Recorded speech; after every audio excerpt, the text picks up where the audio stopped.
आज जिल्हा परिषद आणि पंचायत समितीच्या निवडणुकीच्या निमित्तानं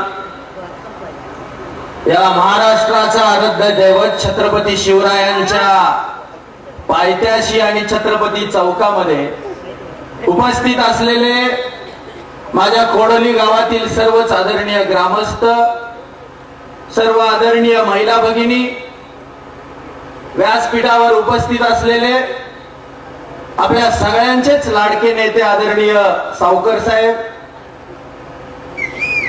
आदरणीय पुण्याची कुणी उणी दुनी काढायसाठी नसतात. निवडणुकीमध्ये निवडून आल्यानंतर सामान्य माणसाचं आपण काय काम केलं, गोरगरिबापर्यंत पोहोचलो का, गरीबाच्या योजना त्याच्या पदरात घातल्या का, विधवा असू द्यात, अपंग असू द्यात, दीनदुबळे दलित माणसांच्या उपयोगाला आपण पडलो का, हे खरं तर कुठेतरी आपण सामान्य माणसाचा विकासाचा आलेख आणि लेखाजोखा सांगून मत मागण्याची निवडणुकीमध्ये प्रक्रिया असते. कुणाचंच उणं दुणं आम्हाला काढायचे, आम्हाला संस्कार नक्कीच नाही. आणि येणे अण्णाच्या घराला आणि सावकारांच्या कार्यकर्त्याला तर ते सुद्धा नक्कीच नाही. कोडोली गावामध्ये खरं तर राजकारण करत असताना आम्ही राजकारण कधीच केलं नाही, समाजकारणच करण्याचा प्रयत्न करतोय. अहो, गरीबाला कसलं आलंय राजकारण. गरीबाला जगताना नामुष्की होते, पोट भरताना जिकिरी करावी लागते, पोट मारून पोरांना जगवावं लागतं, पोट मारून संसार उभे करावे लागतात. आणि गरीबाला कसलं आलंय राजकारण. राजकारणाचा उपयोग, निवडणुकीचा उपयोग, मिळालेल्या पदाचा उपयोग त्या गरीबाचं भलं करायसाठी आणि त्या गरीबाच्या उपयोगाला पडायसाठी करायचं असतं. हे सगळ्यांना दाखवून देण्याचं काम जर कोण करत असेल तर ते फक्त जनस्वराज्य संघटनेच्या भारत आप्पाच करू शकतो. येणे अण्णाच्या घरातला घुमऱ्यातनं पाऊल आलेला माणूस सावकर साहेब मोकळ्या हाताने कधी कुणाचा गेला नाही. हे ताकदीनं आम्ही सांगायचा प्रयत्न करतोय.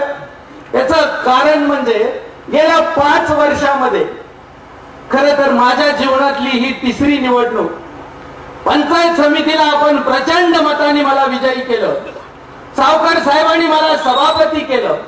सभापती केल्यानंतर एक सभापती काय करू शकतो हे सगळ्या महाराष्ट्राला आम्ही दाखवून देण्याचा प्रयत्न केला. गेल्या निवडणुकीमध्ये आपण मला जिल्हा परिषदेचं मत दिलं. जिल्हा परिषदेच्या सगळी सत्तास्थानं आणि सगळ्या योजना या कोडोली जिल्हा परिषद मध्ये आणण्याचा प्रामाणिकपणे प्रयत्न केला. काम करायचं असतं, काम इमानानं करायचं असतं, सेवा इमानानं करायची असती. आम्हाला मत तुमचं पाहिजे आहे ते सेवा करायसाठी पाहिजे आहे. आम्हाला मेवा खायासाठी नको आहे. आम्हाला इमानानं सेवा करायची आहे. कारण ज्योतिबाचे आम्ही भक्त आहे. शिवाजी महाराजांच्या वरती आमची श्रद्धा आहे. ज्योतिबाच्या पायथ्याशी आम्ही वसलेला आपण लक्षात ठेवा तुमचं आणि माझं कोडोली गाव. महाराजांची रक्तरंजित कीर्तिवान माती आहे, पवित्र माती आहे, पुण्यवान माती आहे कोडोलीची. या कोडोलीमध्ये कोणी आयरे गायला जन्माला येत नाही.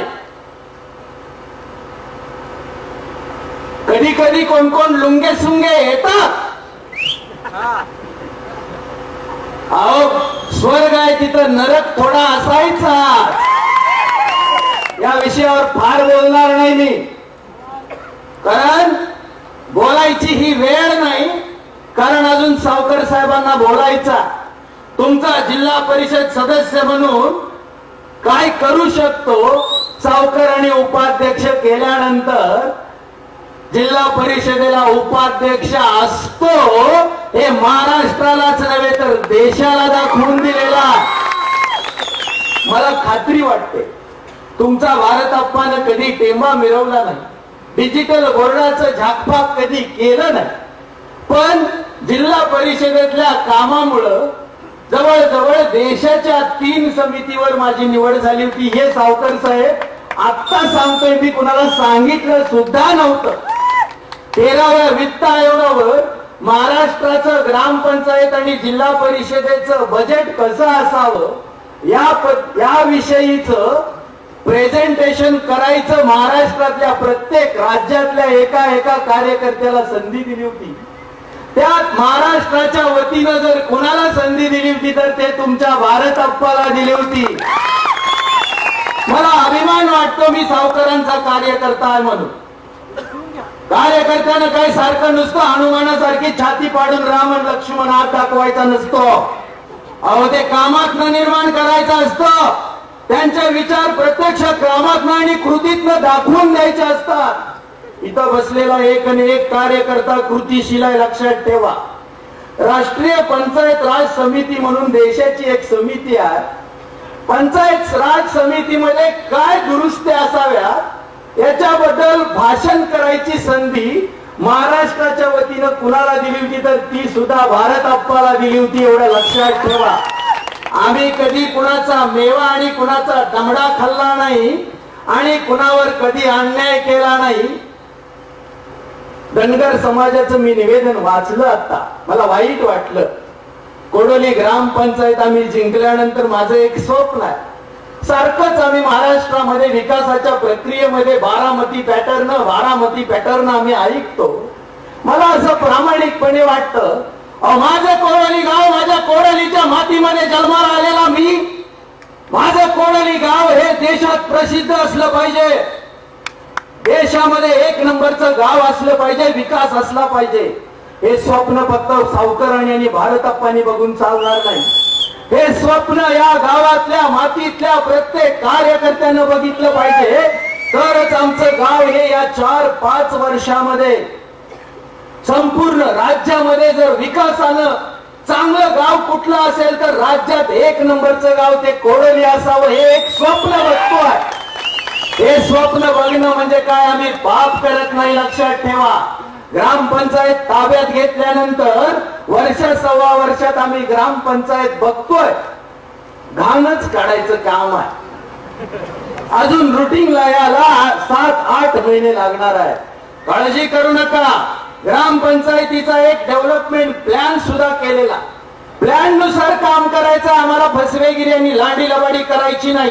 आम्हाला जे काम करायचंय ते उजवं आणि चोख करायचंय, लक्षात ठेवा.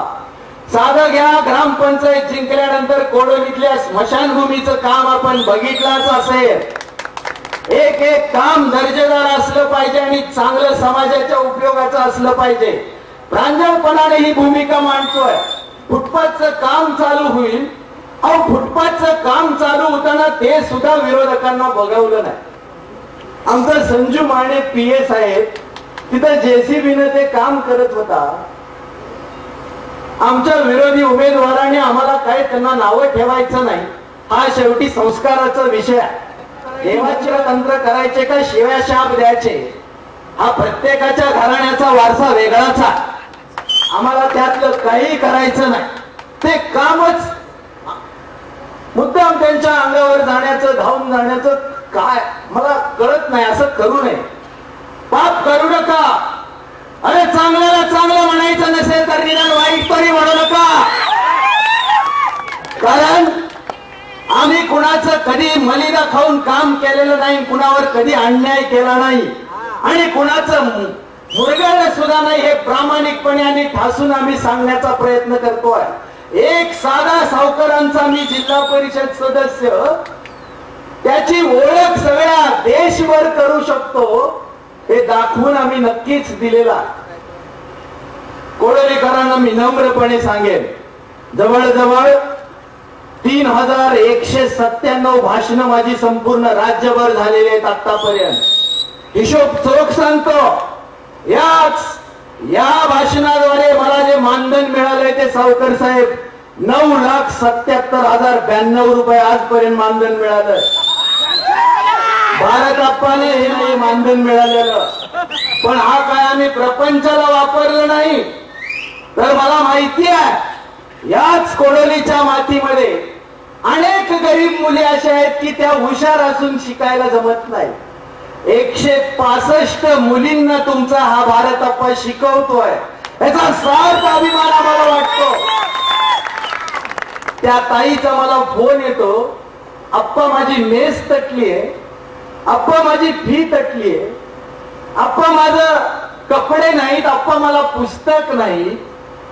अहो कितीतरी प्रश्न आहेत. एका एका प्रश्नावरती जर आपण प्रामाणिकपणे काम करत गेलो तर या गावचं सुजलाम सुफलाम झाल्याशिवाय राहणार नाही. खर तर प्रामाणिकपणे सांगतो की तुम्ही दिलेलं मतदान, गेल्या वर्षी तुम्ही दिलेलं मतदान, त्या मतदानाचा आशीर्वाद तुम्ही जो मला मुलगा समजून दिला, त्या तुमच्या मुलग्याचा राष्ट्रपतीच्या हस्ते गौरव झाला, तो सुद्धा भारत आप्पाचाच, लक्षात ठेवा. आणि सावकारांच्या कार्यकर्त्याचा हे सुद्धा मी मुद्दाम सांगतो. आपण कशासाठी निवडून द्यायचं, या दोन्ही व्यासपीठांच्या कडून आपण नेमक्या कुठल्या अपेक्षा करायच्या, या व्यासपीठांच्या अनुषंगानं आपला जाहीरनामा काय आहे, या सगळ्याच बाबतीतल्या माझ्या भावना आपल्या समोर व्यक्त करण्यासाठी मी या ठिकाणी उभा आहे. खरं तर आपल्या सगळ्यांना माहिती आहे की प्रचंड मोठ्या क्रांती